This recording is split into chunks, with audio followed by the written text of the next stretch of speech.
Hey everyone, Val here, and it is time for my weekly weigh-in.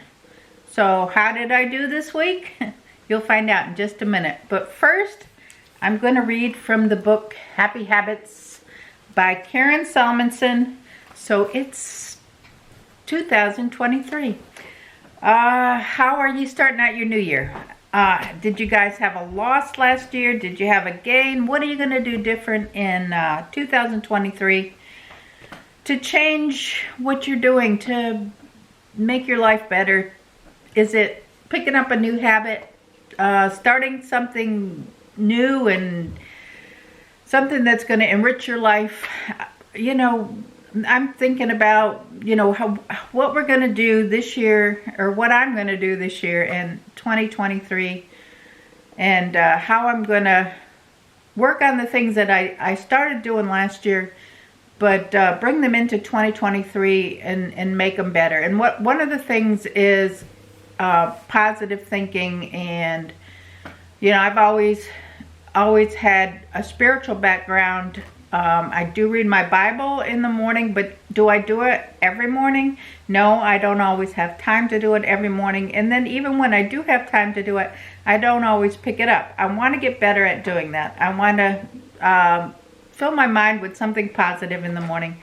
So, and this house that we're in now, with the lake, and it's, within viewing sight of the house, sitting on the front porch and just, taking in that beauty in the morning. That's one thing I'd like to get more into doing. It's not always possible with work, but anytime that I can enjoy that. The weather right now isn't perfect for that, but those are the things, getting back to appreciating what's around me and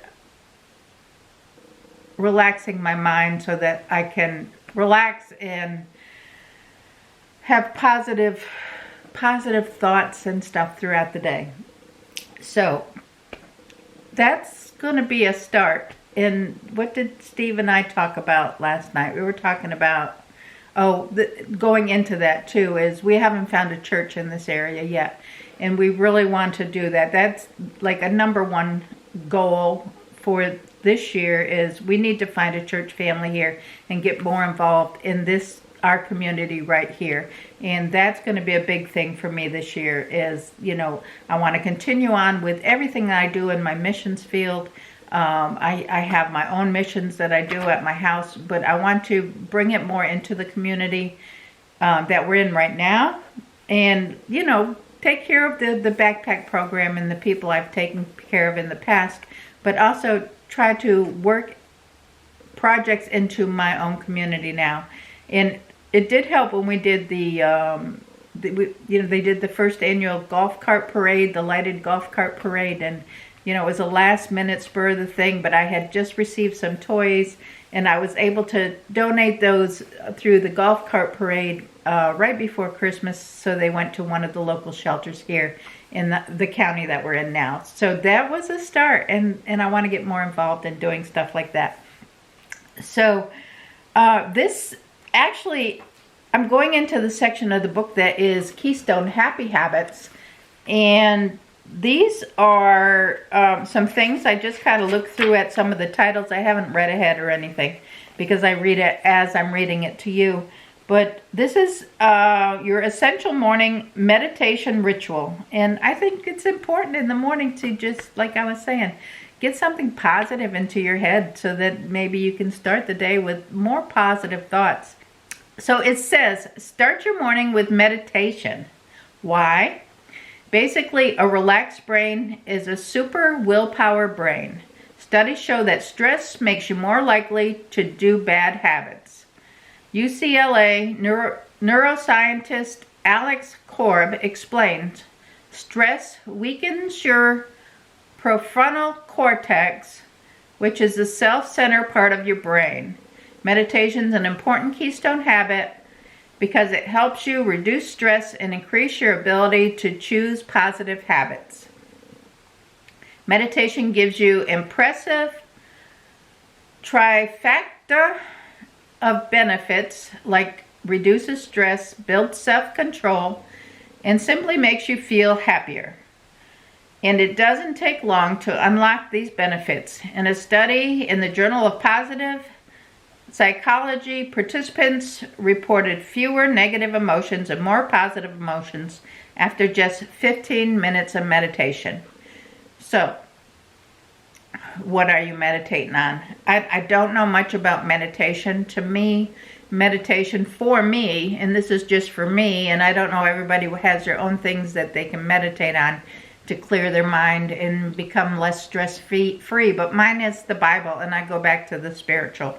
So that's for me. That's what works for me. So I think 15 minutes isn't asking a lot in the morning. I know a lot of people like to do the exercise in the morning and stuff, and a lot of times even walking. If you walk and that's a good thing too, is walking and freeing your mind and just clearing your mind and starting your day off doing something positive that's good for your body and good for your mind at the same time. And maybe I can incorporate that into part of my year also. I really need to sit down and write out a plan for my year, and we can do that together and see how we go in the coming days and months and, in the year that's ahead of us. So it says, make it a habit. Start your day with at least 15 minutes of meditation or mindful breathing. I'd like to be able to breathe. Oh, this sinus stuff. I wish that I could get rid of this. Count your blessings at bedtime instead of simply counting sleep. Or instead of simply counting sheep. Why? A study done by Dr. Nancy Duggan reported that writing in a gratitude journal for 15 minutes before bedtime helped people to worry less and sleep longer and be more restful. Plus, Dr. Emma Seppala from Stanford University reported that gratitude increases optimism, altruism, social connection, and health. Sounds good? However, I've listed gratitude as a keystone habit, not simply because it's so powerful to boost your mood, but because it's reported to have positive ripple effects, empowering people to do a range of happy habits. So I guess if you end your day with happy thoughts, gratitude, and start your day with the same way, then it brings you into a day of doing happier, healthier things.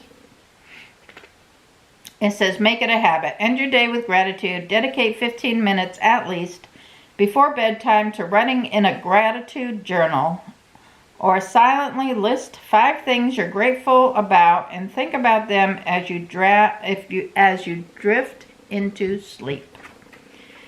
I like it. All right, what are your thoughts on this one?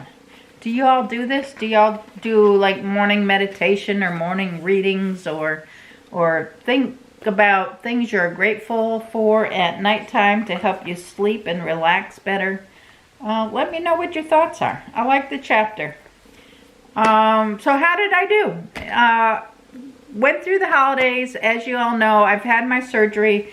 I'm going into I think I'm ending or almost ending the 3rd week. The 3rd week will be over in a few days. I'm feeling really good. I really am. I do have some tenderness still, and they gave me 6 weeks as recovery, so I'm halfway through that.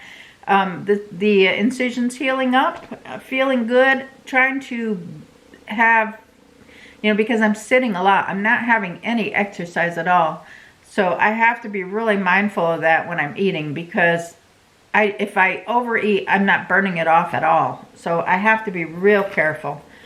And then, with the holidays, the cookies and the candy, I'm not going to lie. I've been eating cookies. I've been eating candy. I've had some eggnog. I've had a couple of glasses of wine last night for New Year's Eve.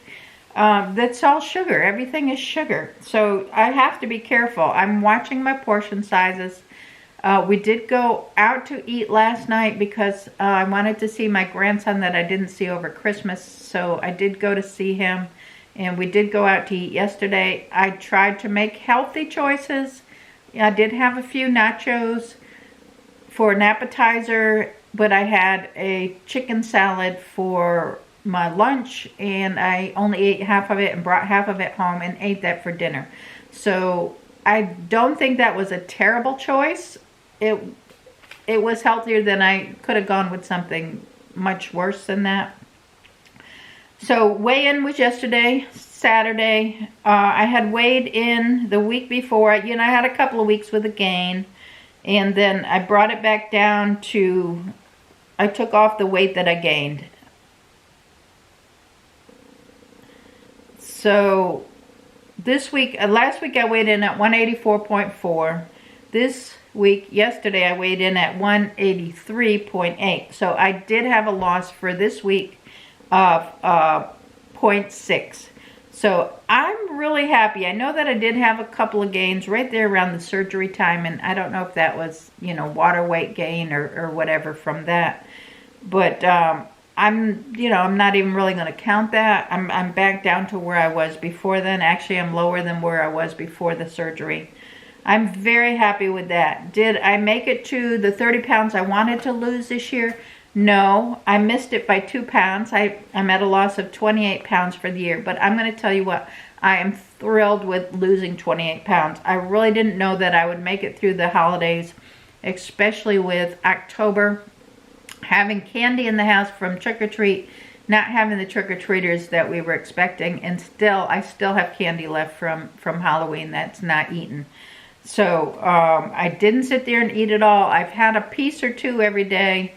Not gonna lie, I wish it was not in the house. I wish I didn't pick it up every time I passed it, but I do. And even if it wasn't in the house, I would probably want it.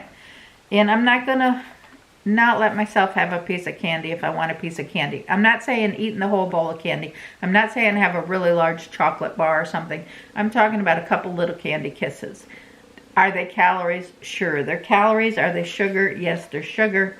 But if 1 or 2 little candy kisses is going to satisfy a craving, it's better than going out because I don't have candy in the house and buying a candy bar or sitting and munching on chips all day or something else because I'm trying to satisfy a craving and I'm not doing it, so I'm picking at other foods. So I'm going to be okay with that because I've got for the year of 2022 a loss of 28 pounds. I started the year at 211.8 pounds and I am now at 183.8. I'm still trying to get to the 180. I've got 3.8 pounds to go, so I'm hoping I can drop another 3, at least another 3 pounds by the end of January. I'm going to take it again a few pounds at a time as my goal. I'm not going to have a huge goal. Looking to get at least to 170. See where I can get there before, let's say, that's another, what, 13.6 pounds. I'm going to say the first quarter of 2023. So let's see if March, before my trip to India, if I can get to close to 170. I'm going to try that. We'll see what happens. But it's been going slow, but I'd rather have it go slow and go down than be bouncing all over. So it's been a slow journey to a loss of 28 pounds. I'm happy with it. It's not a gain. So tell me how you did this year, or last year, because this is 2023, this is January. So how did you do in 2022? Did you end the year with a gain, a loss? What are you going to change this year if you're going to change anything? Are you doing any of the happy habits that we've been talking about? I'm going to try to incorporate some of them. I'm going to try to improve on some of them because I do kind of do a meditation in the morning, but not as often as I'd like to. I want to change that. I want to change some of my habits and make them better. So I'm looking forward to an awesome 2023. I'm hoping that, and I'm praying that this world is going to change for the better this year. We really need a lot of help. So let's be the people who make the change. Give the video a thumbs up. Subscribe if you're not subscribed and you want to. And let's see what 2023 brings. Thank you all for watching, and I'll see you on the next video. Happy New Year. Bye now.